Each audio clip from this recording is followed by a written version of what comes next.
Alors, comme vous le voyez, c'est une lecture entre amis. J'ai pris un petit peu de bronzage. Nous sommes au milieu du mois d'avril. Je suis dans mon bureau à Dole et je continue de vous lire une lecture illustrée, Le Monde selon Baggio, bouquin que j'ai écrit en 2006 et qui est, ma foi, fort amusant. La situation est celle-là. Ramon Bulgari, le fils de l'intellectuel culte Vernon Bulgari, que pas mal de gens ont appelé le fascianar, le fasciste anarchiste, est à Florence, au Palais Pitti, où il donne une conférence sur son père. Ce grand diable un peu malade est là d'être exploité par son père défunt.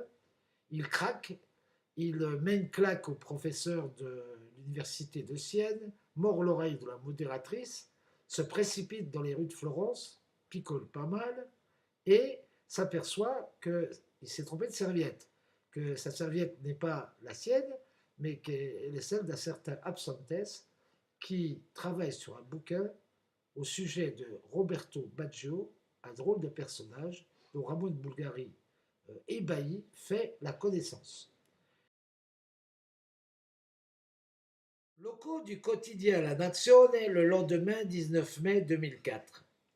Je n'étais pas revenu à Florence depuis longtemps, mais j'en savais assez pour prendre toutes les menaces au sérieux. Le passé ici finissait toujours par vous rattraper.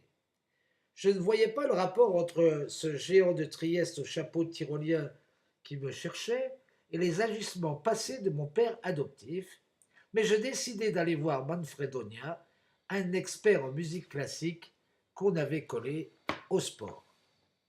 Il me serre la main, comme si nous nous étions quittés la veille, dépose une pochette dans le bureau des clavistes et me fait signe de le suivre. Comme je m'installe dans son fauteuil, l'imprimante à jet d'encre se met à cracher une liasse de papier perforé.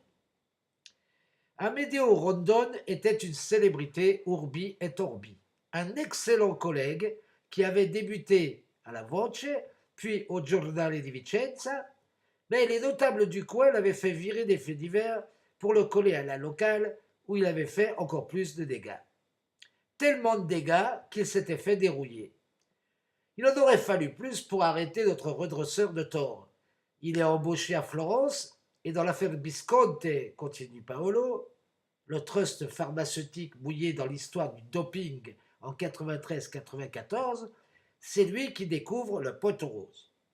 Contre l'avis de la rédaction en chef, il met au jour les rapports entre un certain pharmacien de Ferrare et le staff médical de la Juve. Il suffit d'aller voir le procureur Guarinelli, il confirmera tout.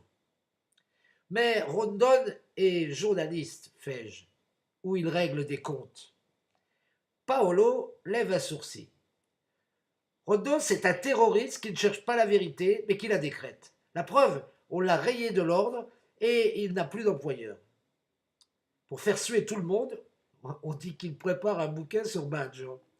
Je stoppe Paolo. Attends. Ils sont combien à écrire des livres sur Baggio? Je suis là depuis 3 jours et je n'entends parler que de lui. Et de ça. Ordi Paolo sourit, clique 3 fois sur sa souris et me débite une réponse en accordéon. Le premier bouquin sur le divin sort à la fin des années 80 aux éditions Forte et il est retiré de la vente. On y entend parler d'un certain Rauschel, l'homme à tout faire de son agent, et de détails engloutis depuis. Un second fascicule est proposé par le Guarin chez Conti Editore. Ça s'appelle Un ragazzo d'oro. Nous sommes en 1993. Puis, il y a une tentative d'un ami, Baggio il fenomeno, et en 1998, on a droit à un Baggio, rappelle-toi ce penalty, de Darwin Pastorin. Ce n'est pas fini. On a droit à un Baggio d'Italo Cucci chez Grémese et à Touché par Dieu, les 7 vies de Baggio par Catania chez Limina. Entre 2000 et 2013 paraît l'autobiographie officielle une porte dans le ciel et suivi de après le rêve 1 et 2. Ne mentionnons pas Baggio, Descartes et moi de Mario Sconcerti. Le chapitre qui lui est consacré fait 15 lignes. À part ça, on trouve un Baggio Leletto, l'élu, ouvrage photographique avec pas mal d'inédits, un rapt de Roberto Baggio par Giorgio Kowalski, le numéro 2 de la revue Linea Bianca, enfin Baggio l'Etrusco, si, Baggio l'Etrusque, tout récemment. Eh ben dis donc, t'es sûr qu'un abruti n'est pas en train de préparer l'évangile selon Baggio? Ah, j'ai oublié, je laisse de côté les chansons, les poèmes, les pièces de théâtre inspirées par le divin Catogan. Le divin Catogan, c'est un de ses sobriquets, c'est ça? Tu veux la liste actualisée? Ordi Paolo ne s'appelle pas Ordi Paolo pour rien. Il double-clique, il numérise, il digitalise et 3 ou 4 millions de bytes plus tard, autrement dit 3 secondes en temps humain, j'ai droit à Bagetto, qui veut dire Baggio en vénitien, Guillaume Tell, que je connaissais déjà, Casse-Lampion, surnom qu'on lui a donné dans son village pour son habileté à dégommer les éclairages publics. On a aussi China, de Chinesinho, un Brésilien du coin, Zico, de la star mondiale bien connue, et sur les rives de l'Arno, on le surnomme Il Puto, comme les chérubins des toiles de la Renaissance. Agnelli, vous connaissez Agnelli. Pour faire enrager les Florentins, il le baptise Raffaello, dont la pureté de son toucher s'apparente à la patte du maître.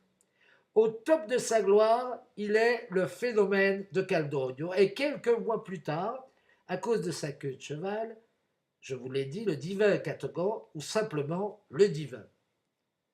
Vers la fin de sa carrière, ça se calme un peu, d'accord?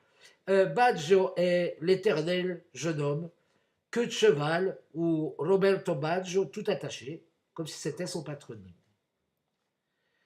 À bout de patience, j'avoue qu'à Manfredonia, que j'ai l'impression d'être dans une bande dessinée pour moufler, mais il est intarissable et je me vois servi tous les sobriquets de Peter Pan à Robin des Bois, en passant par Judas des Judas, la Girouette, Pinocchio, Lapin Mouillé et quelques autres gracieusetés journalistiques.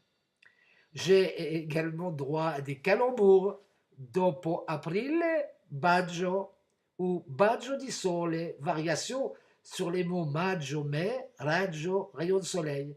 Il y a aussi all'arembaggio, à l'assaut, n'est-ce pas? Et Roby al Baggio, pour Roby al Baccio, qui signifie en italien, tu le sais, Roby aux petits poils, Roby aux petits oignons, Paolo Fege, en redressant le cigare dans sa bouche. Tu ne serais pas en train de me monter un canular? Non, Ramon, ce temps-là est révolu. Mais avant de nous quitter, je te donne un bon conseil. Si Amedeo Rondon est après toi, c'est sûr que l'armée mexicaine est dans le coup.